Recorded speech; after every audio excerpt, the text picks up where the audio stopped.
Most men think they know when their life is falling apart. They imagine shouting, slammed doors, divorce papers on the kitchen table, a suitcase by the front door. Me? I found out something was wrong because of a sound coming from my basement. A small sound at first, metal scraping against metal. Slow, steady, almost careful. And the strange thing is, I almost ignored it. My name is Mason Reed. I'm 52 years old, and until that winter, I lived what most people would call a quiet, decent life in a suburb just outside Pittsburgh, Pennsylvania. Nothing fancy, nothing dramatic. I worked as a logistics manager for a medical equipment company.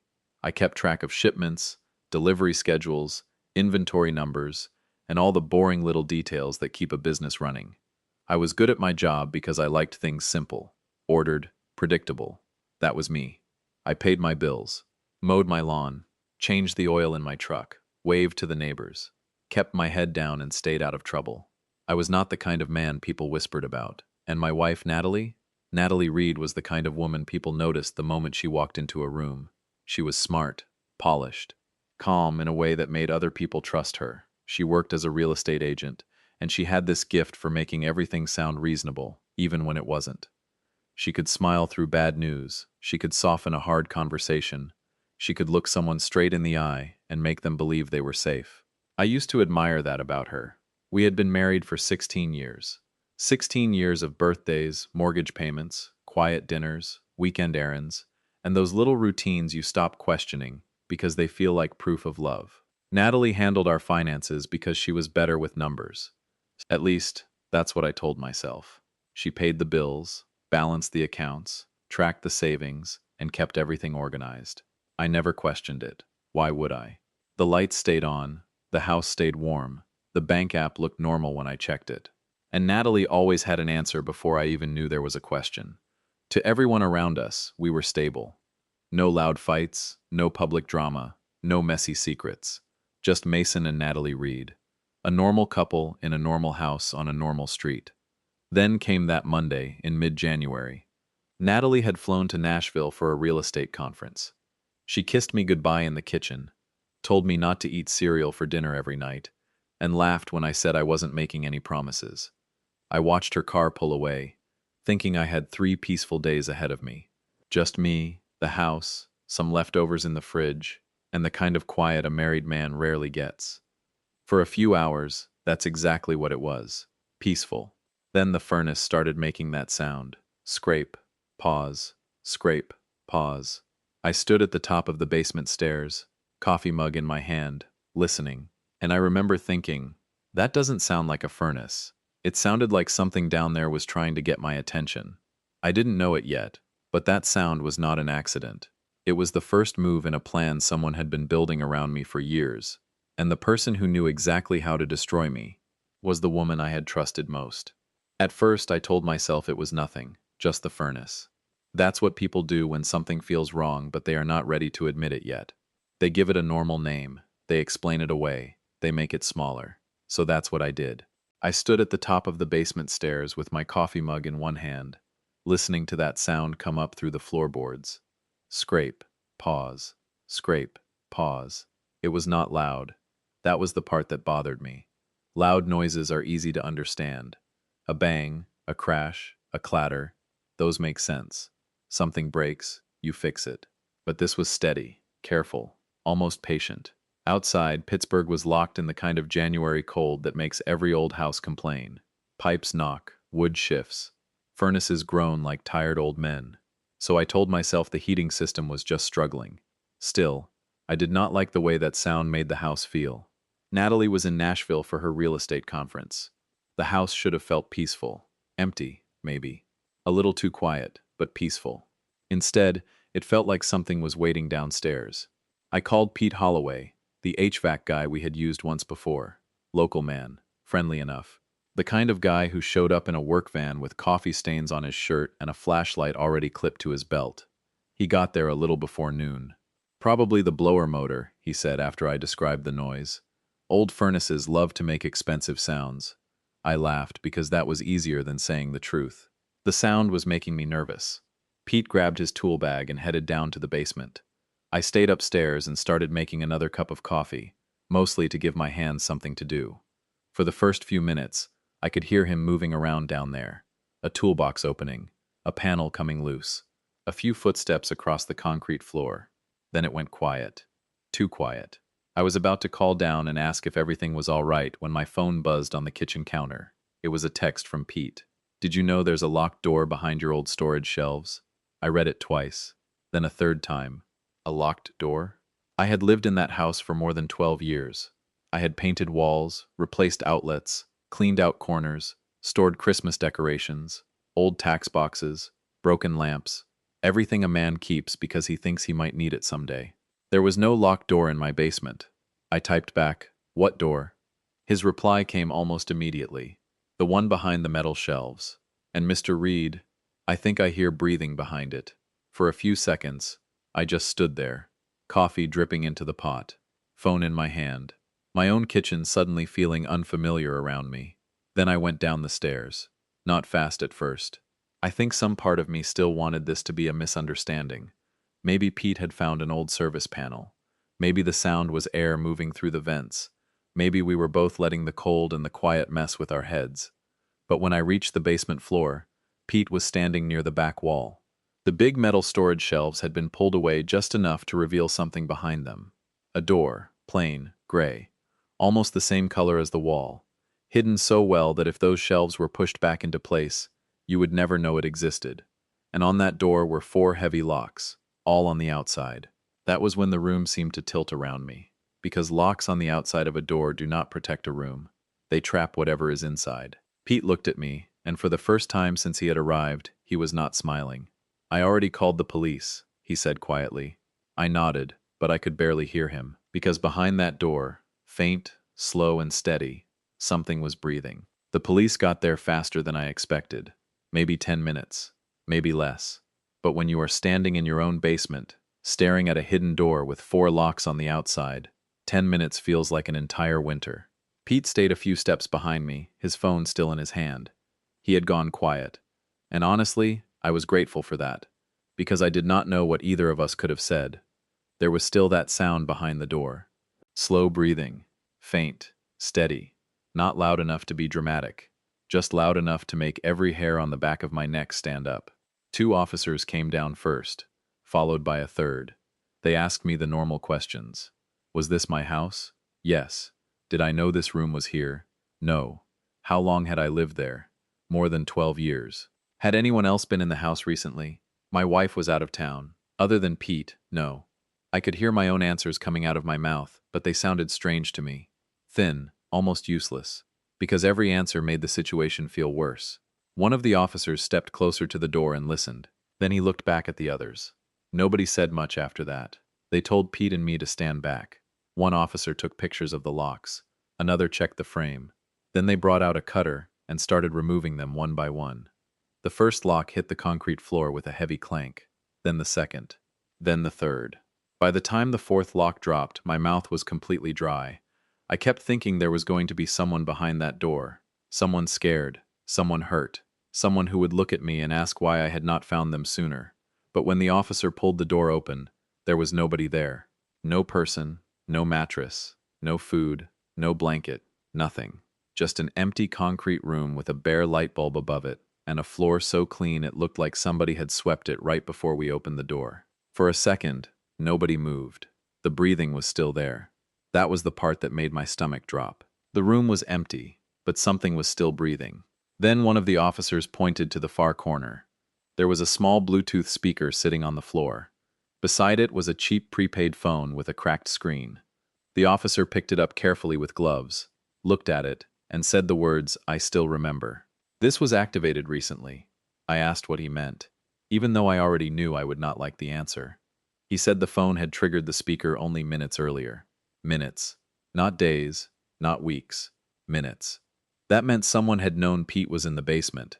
Someone had known he was close enough to hear the recording. Someone wanted him scared enough to text me. Wanted me scared enough to come downstairs. Wanted the police standing in that hidden room. And right then, I understood something that made the whole basement feel colder. That room was never meant to hold a person. It was meant to hold a story. A story the police were supposed to find. A story I was supposed to explain. I looked at the empty floor, the speaker, the phone, the locks, and the gray walls I had never noticed in all the years I had lived there.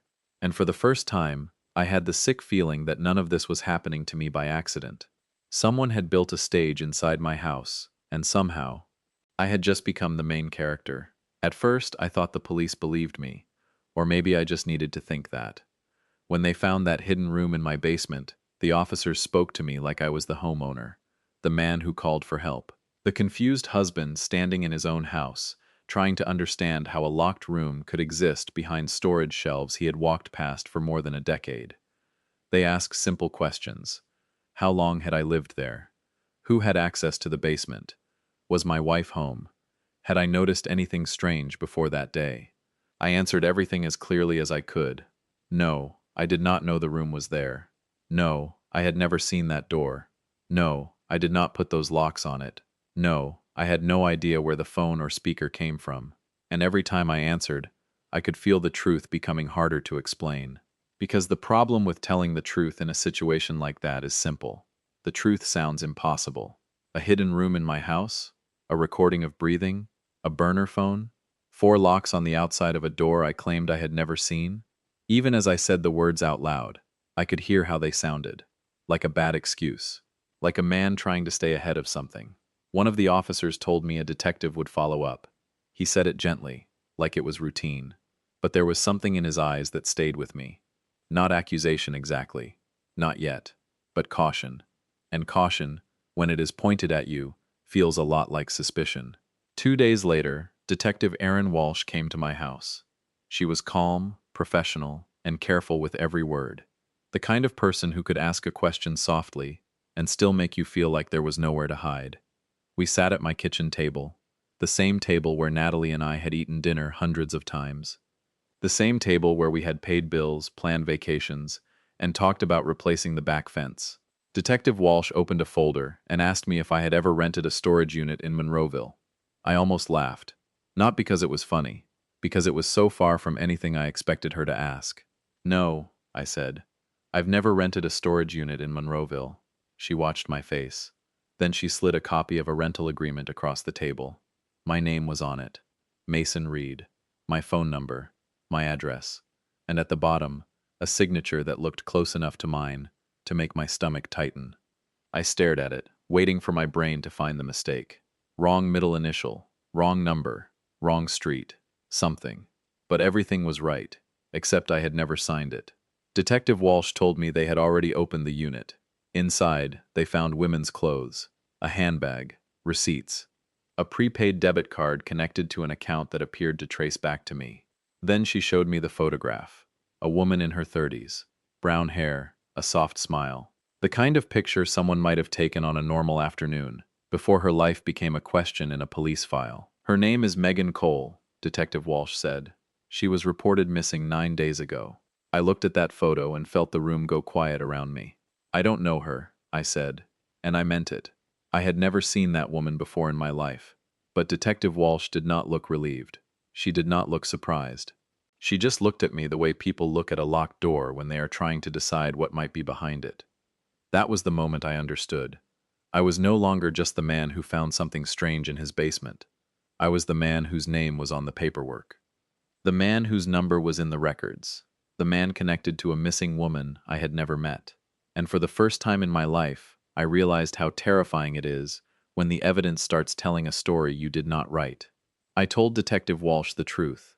I had never met Megan Cole, not once. I had never spoken to her, never seen her around town, never heard her name at dinner, never noticed her in any of Natalie's real estate stories. She was a stranger, and somehow that made everything worse. Because if I had known her, maybe there would have been something to explain. A misunderstanding. A forgotten conversation. A client of Natalie's I had met in passing. Something. But there was nothing. Just a photograph of a missing woman, a storage unit rented in my name, and a trail of details that seemed to point straight back to me. That night, after Detective Walsh left, I sat in my truck outside my own house for almost 20 minutes. The porch light was on. The curtains were still. The neighborhood looked exactly the way it always had. Same mailboxes, same parked cars, same quiet suburban street where nothing serious was supposed to happen. But I could not bring myself to go inside, because once you start wondering if someone has used your name, your phone number, your signature, and your home without you knowing, the whole world starts to feel unsafe. Even the front door you unlock every day. Eventually, I went in. The house was silent. Natalie was still in Nashville. She had texted me earlier, asking if the police had figured anything out. Her message sounded worried. Loving, even. I stared at it for a long time. Then I walked upstairs. I do not know exactly what I was looking for. That is the honest answer. I was not playing detective. I was not calm. I was not clever. I was scared. And when a man is scared inside his own home, he starts looking at familiar things like they might finally tell him the truth. The hallway photos, the linen closet, the little ceramic bowl on Natalie's dresser where she kept earrings and hotel keycards she said she forgot to throw away. Then I looked at the bookshelf on her side of the bed. Natalie loved crime novels. Always had. Paperbacks with cracked spines, hardcovers with dark covers, stories about secrets and people who thought they were smarter than everyone else. I used to tease her about it. Now I hated how fitting it felt. There was something else, too. Natalie had a habit of tucking things inside books. Receipts, appointment cards, old notes. Anything she wanted to keep but did not want sitting out in the open. So I started pulling books from the shelf, one by one. Nothing in the first, nothing in the second. By the fourth book, my hands were shaking badly enough that I almost dropped it. It was a crime novel she had read at least 3 times. I knew because I had seen it on her nightstand for years. I opened the back cover, and there she was. Megan Cole. Same brown hair, same soft smile, same woman Detective Walsh had shown me at the kitchen table. For a few seconds, I could not breathe. I just stood there in the bedroom I had shared with my wife for 16 years, holding a photograph that should not have been there. Natalie knew her. Not maybe, not possibly. She knew her. And worse than that, she had hidden the photo in a place so ordinary, so close to where we slept, that it felt almost arrogant. Like she had trusted my love to keep me blind. I sat down on the edge of the bed. The same bed where Natalie had kissed my shoulder in the mornings. The same bed where she had talked about open houses, grocery lists, vacation plans, and retirement dreams. And all I could think was, how long had this been here? How long had she been hiding pieces of another life right beside mine? For the first time in 16 years, I looked at Natalie's side of the bed and felt nothing familiar. Not comfort, not love, not even anger. Just one cold, simple question. Who was my wife really? Natalie came home the next afternoon.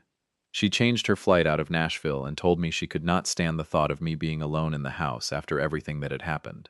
That was exactly the kind of thing a good wife would say. And when I heard her key turn in the front door, I had to remind myself to breathe normally. She stepped inside with her carry-on still in one hand, her hair pulled back, her face pale, her eyes already wet. Mason? The way she said my name almost broke me. Because for 16 years, that voice had meant home. It had meant dinner was ready. The coffee was made. The bills were paid. The world was still manageable. She dropped her bag in the hallway and came straight to me. Before I could say anything, she wrapped both arms around me and held on tight. "Oh my God," she whispered. "Are you okay?" And I hated myself for this. But for a few seconds, I wanted to believe her. I wanted to believe the photograph in that book meant nothing. I wanted to believe the storage unit was some kind of mistake. I wanted to believe my wife had flown home because she loved me and because she was scared for me. That is what love does to you. It gives your heart one last chance to lie to itself. I told her about the hidden room again. Not everything. Not the photograph I had found in her book. Not the thoughts that had been keeping me awake all night. Just the version she already expected me to tell. The basement. The locks. The speaker. The burner phone. The police. She covered her mouth with her hand when I described the breathing sound. Then she asked to see the room, so I took her downstairs. The basement felt colder with her in it. I watched her face when she saw the door. Her eyes widened. Her breathing changed. She stepped closer, then stopped like she was afraid to cross an invisible line. "Mason," she said softly, "who would do something like this?" Then she cried. Not loud, not dramatic, just enough. A few quiet tears, a trembling voice, one hand reaching for my arm like she needed me steady. And if I had not seen that photograph with my own eyes, I might have believed every second of it. She said all the right things. "This is terrifying. Someone is trying to set you up. We need to be careful." You should talk to a lawyer. That last one landed differently. At first, I thought she was protecting me, but the more she said it, the more it sounded less like concern and more like direction. Like she wanted me scared. Like she wanted me making decisions from a place of panic. Later that evening, Detective Aaron Walsh came by again. Natalie sat beside me at the kitchen table, close enough that her knee touched mine. She held my hand while Detective Walsh went over a few more details. Then Aaron mentioned the storage unit in Monroeville, just the name, not the clothes, not the prepaid card, not Megan Cole, just Monroeville, and Natalie froze. Only for half a second. Most people would have missed it, but I was watching her now, really watching her. Her fingers tightened around mine, then relaxed. Her face went blank, like someone had turned off the lights behind her eyes. Then, just as quickly, she came back. "That's ridiculous," she said. Mason would never rent a storage unit without telling me. Her voice was calm, too calm. She looked at Detective Walsh and gave the perfect answer, the loyal answer, the worried wife answer. But it did not feel like emotion. It felt like rehearsal. That was the moment I knew I could not confront her. Not yet. If Natalie was innocent, I was becoming paranoid. But if she was guilty, then the woman sitting beside me was not just lying, she was performing, and she was better at it than anyone I had ever known. I did not sleep that night. I lay there beside Natalie, listening to her breathe like everything in our world was still normal. Like there was not a hidden room in our basement. Like my name was not on a storage unit I had never rented. Like a photograph of a missing woman had not been tucked inside one of her books. Every few minutes, I turned my head and looked at her. 16 years of marriage teaches you a person's small sounds. The way they sigh before falling asleep, the way they shift when they are cold, the way their breathing changes when they are dreaming. I knew all of that about Natalie, and somehow, I was starting to understand that I might not know her at all. By morning, I knew I needed help. Not the kind of help that tells you to calm down. Not the kind that says, maybe there is a simple explanation. I needed someone who could look at the facts without emotion and tell me what I was missing. So I called Victor Hayes. Victor and I had gone to college together. Back then, he was the guy who could spot a lie before the liar finished the sentence. Now he worked in Philadelphia investigating insurance fraud, which meant he spent his days studying people who built fake stories out of real paperwork. When I told him what had happened, he did not interrupt me once. Not about the basement, not about the burner phone, not about Megan Cole. Not even when I told him I had found her photograph in Natalie's book. When I finished, the line stayed quiet for a few seconds. Then Victor said, "Mason, stop looking at the room." I frowned. "What?" "The room is theater," he said. "The storage unit is theater. If somebody is setting you up, they want your eyes on the scary parts. Don't start there." "Then where do I start?" His answer was simple. "Follow the money." That sentence changed everything. Natalie had handled our finances for years. At first, it had made sense. She was better with numbers. She liked spreadsheets. She remembered due dates, interest rates, account passwords, all the things I never wanted to think about after a long day at work. I trusted her with it. I trusted her the way a husband trusts his wife when the bills get paid and the lights stay on. That afternoon, I pulled every joint account I could access. Checking, savings, household credit card, old statements, digital records, anything with both of our names on it. At first, I did not see anything dramatic. No giant withdrawal, no wire transfer to some mystery account, nothing obvious. And that was what made it smart. It was small. $200 here, a service fee there, a prepaid card reload I did not recognize, a payment to a business name that sounded boring enough to ignore. The kind of charges you glance past because life is busy and the mortgage gets paid on time. But Victor told me to keep going. So I did. Month after month. Year after year. By midnight, I had gone back 8 years. The total was just under $72,000. $72,000 quietly drained from my life in amounts small enough to feel invisible. Then Victor found something else. Several payments connected back to a real estate investment group Natalie had been involved with years earlier. The group had no real office, no clean records, and one familiar name attached to it, Brooke Larkin, Natalie's best friend. And then came the part that made my hands go cold. Megan Cole had once helped Natalie prepare paperwork for that same group. Megan was not random. She was not just a missing woman in a photograph. She was connected to Natalie, to Brooke, to the money. and maybe to something Natalie needed buried. That was when the shape of the truth finally started to appear. Natalie was not just trying to leave me. She was building a way out. And for that plan to work, someone had to take the fall. Someone ordinary. Someone trusting. Someone who never checked the numbers too closely. Someone like me. Victor and I spent the next morning building a timeline. Not a theory, a timeline. That was the difference he kept reminding me about. Theories make you feel smart. Timelines make you face the truth. We started with the day Natalie left for Nashville. Her flight, her hotel check-in, her conference schedule. The first strange sound from the furnace. Pete Holloway arriving at my house. The hidden door, the police, the storage unit in Monroeville. Piece by piece, we laid it all out across my dining room table, like we were trying to solve someone else's life. But it was mine, and the more we looked, the clearer it became. This was not panic. This was not some last-minute lie. This was planning. The storage unit had been rented using my phone number, my address, a signature close enough to mine that even I had to stare at it twice. But there was one problem. At the exact time the rental agreement was signed, I was at work. Not just, I think I was at work. I was on camera walking into the building. My badge scan showed me entering the secure loading office. My calendar had me in a department meeting with 6 other people. Victor looked at the records and tapped the table. "That's your first anchor," he said. "You were somewhere else." For the first time in days, I felt a little air come back into my lungs. Then we looked at the call to Pete. The call had come from my number. That was the part Detective Walsh had not said out loud yet, but I could feel it coming. The police had records. They had a sequence. They had my phone reaching out to the man who ended up discovering that room. But again, the time was wrong. When that call was made, I was already inside my office. My phone was supposed to be in my jacket pocket. Except it wasn't. And that was when I remembered something small. Something so ordinary, I had never questioned it. Natalie used to take my phone at night. Not secretly. Not in a way that felt strange. She would say she was checking the family calendar, adding an appointment, confirming a dinner reservation, looking up a password for a shared account. I never cared.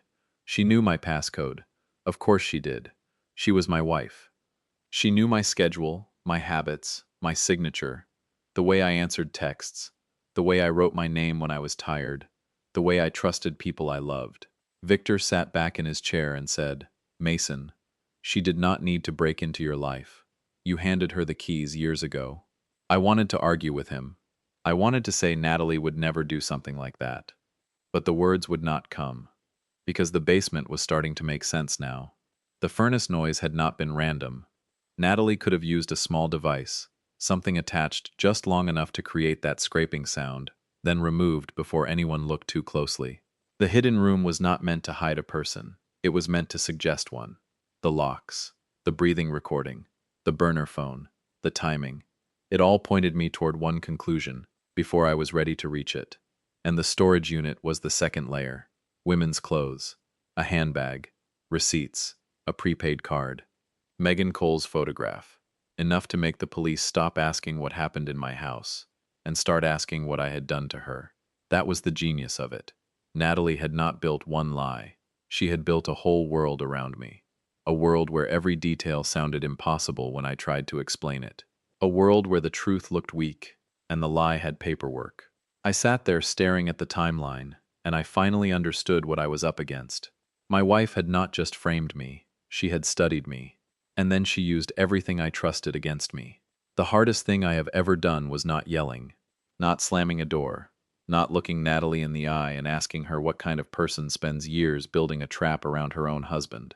The hardest thing I ever did was sitting across from her at breakfast and acting like I still did not know.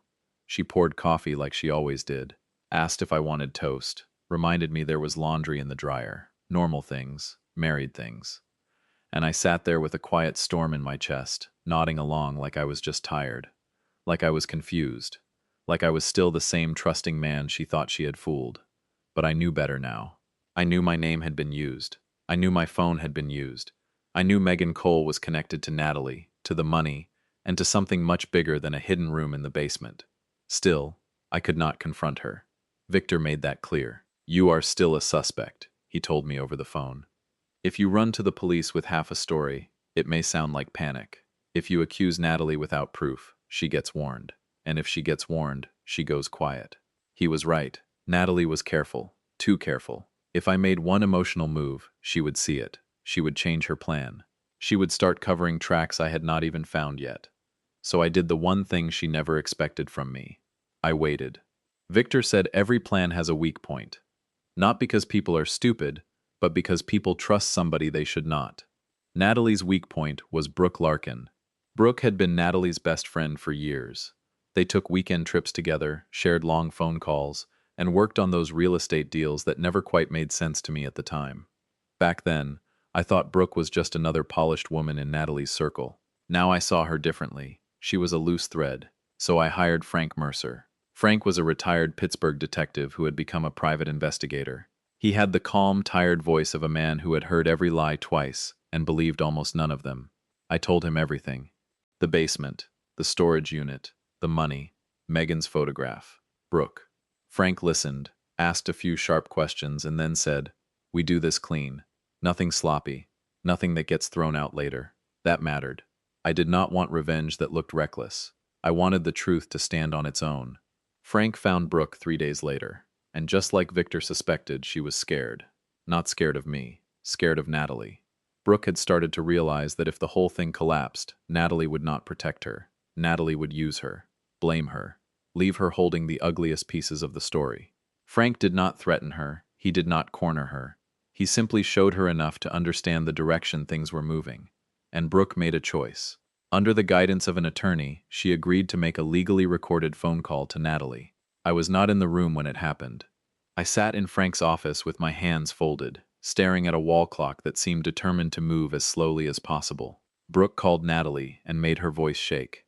She said Megan was getting nervous. She said Megan might come back early. She asked what would happen if Megan changed her mind. There was a long silence on the recording. Then Natalie spoke. Calm, annoyed, completely unaware that every word mattered. "She is not coming back," Natalie said. "She is in Tucson, just like we arranged. She stays hidden for 60 days. Mason gets buried, and then this stops being our problem." I closed my eyes. Not because I was relieved, because for the first time, I had heard the truth in Natalie's own voice. Megan was alive. Natalie knew where she was. And now, so did we. Once we had Natalie's words on that recording, everything changed. For the first time in weeks, I was not chasing shadows anymore. We had a name, a city, a direction. Tucson, Arizona. Frank Mercer moved fast. That was one thing I learned about retired detectives. They may speak slowly, but when they know where to look, they do not waste steps. 2 days later, he called me from Arizona. "I found her," he said. Those 3 words nearly took the strength out of my legs. Megan Cole was alive. She was staying in a small motel outside Tucson, paying in cash, using a false name, and keeping mostly to herself. Frank said she looked exhausted, not dangerous, not proud, just scared. At first, she would not talk to him. I understood that. Fear makes people quiet. Money makes people justify things. And shame makes people hide, even when they want to come clean. But Frank sat with her. He showed her enough to make her understand what was happening back in Pittsburgh. He told her my name was on the storage unit. He told her the police had connected me to her disappearance. He told her that if she stayed hidden much longer, an innocent man could lose everything. That was when Megan broke. Not loudly, not dramatically. Just the way a person breaks when the story they told themselves stops working. She admitted Natalie had paid her to disappear for 60 days. Natalie had promised more money if Megan stayed quiet until I was formally charged. She had given Megan instructions, cash, a prepaid phone, and a name to use at the motel. Megan said she thought it was just some ugly divorce scheme at first. She did not understand how deep it went. Or maybe she did not want to. But by the end of that meeting, she gave Frank everything. Text messages, payment records, instructions, a notarized statement, proof that I had not imagined any of it. When Frank came back to Pittsburgh, I put everything into one folder. Bank records, phone logs, badge scans from work, security footage, Brooks' recorded call, Megan's statement. Then I took that folder to Detective Aaron Walsh. I did not make a speech. I did not beg her to believe me. I simply placed the truth on her desk and let it speak. Aaron read quietly for a long time. When she finally looked up, her face had changed. Not soft, Not emotional, but certain. Natalie was arrested on a Monday morning in early February. She was standing in our kitchen when the officers came in. The same kitchen where she had poured my coffee, held my hand, and told me someone was trying to frame me. For a second, she looked at me like she still expected me to be confused, like she still expected me to ask her what was happening, but I did not. I just stood there, calm, silent, finished. And that was the part she never planned for. Natalie knew my signature. She knew my passwords. She knew my schedule, my habits, and every soft place in my heart. But she never knew my patience. She mistook trust for weakness. She mistook kindness for blindness. And she mistook a quiet man for a man who would never fight back. So if there is anything I want you to take from my story, it is this. Pay attention when something feels wrong. Do not ignore the small signs just because the big picture still looks normal. And never let love convince you that loyalty means closing your eyes. Sometimes the truth does not arrive all at once. Sometimes it starts with a sound in the basement. And sometimes, the person you think knows you best only knows the version of you they thought they could control.